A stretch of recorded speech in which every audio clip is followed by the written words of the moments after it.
They called her a nobody, just a maid in a cheap uniform pushing a cart of towels down marble hallways, invisible to guests, ignored by management, and mocked by the very people she served. But what none of them knew, not the arrogant businessman in the penthouse, not the cool front desk manager, not even the owners themselves, was that she wasn't there to serve drinks. She was there to buy the whole damn place. And by the time the truth came out, it was already too late. The girl in room 107, Ava Martinez, had cleaned every corner of the Bellcrest Grand Hotel. She started at 17, scrubbing floors and changing sheets while her mother battled cancer in a small apartment 3 bus stops away. Her days started before sunrise and ended long after midnight. Every shift was the same: silence, sweat, and stares she wasn't meant to return. She knew the weight of keys. She knew the sting of bleach in open cuts. She knew how to fold towels so precisely they looked like art. But she also knew something no one else in that building suspected. She was watching, listening, learning. Whispers in the halls. Managers laughed behind closed doors.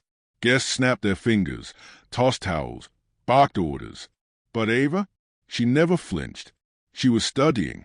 In the staff break room, she read business books instead of scrolling her phone. At night, she took online courses in finance, hospitality management, and real estate. She watched how invoices moved, how shift schedules were built, how vendors were overcharging. She knew the hotel's strengths.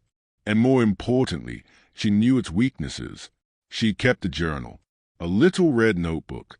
It had every name, every mistake, every opportunity. And one day, she would use it. The broken cart.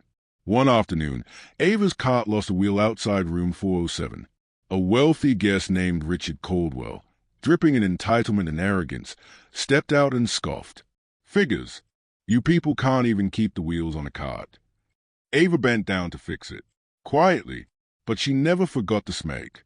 Later, she saw him berate a server in the lounge for forgetting his ice. The next day, he left a mess in his room and a note. You missed a spot. Every time she was disrespected, Ava didn't break.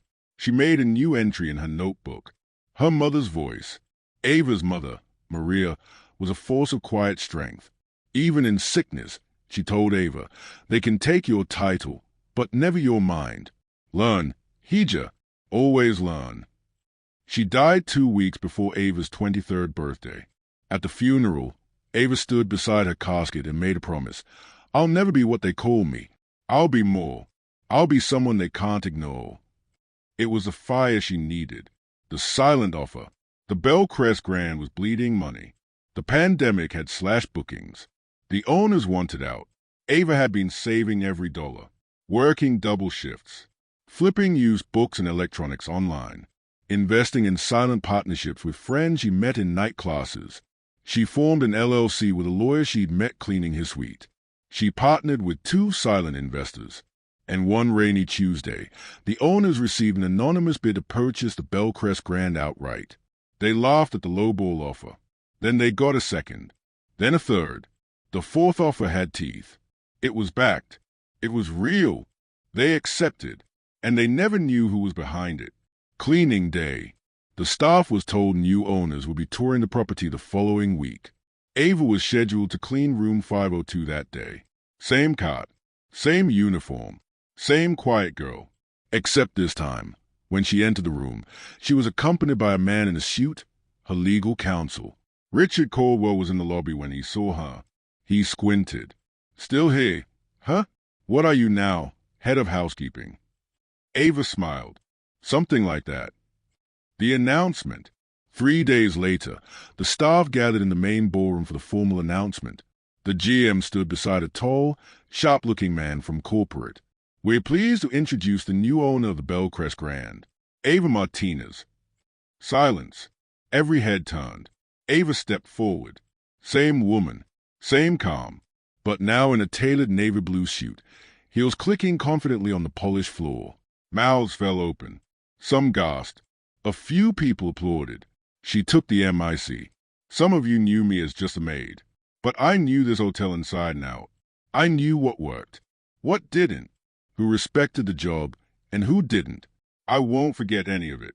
And I promise you this, no one who works hard here will ever be invisible again.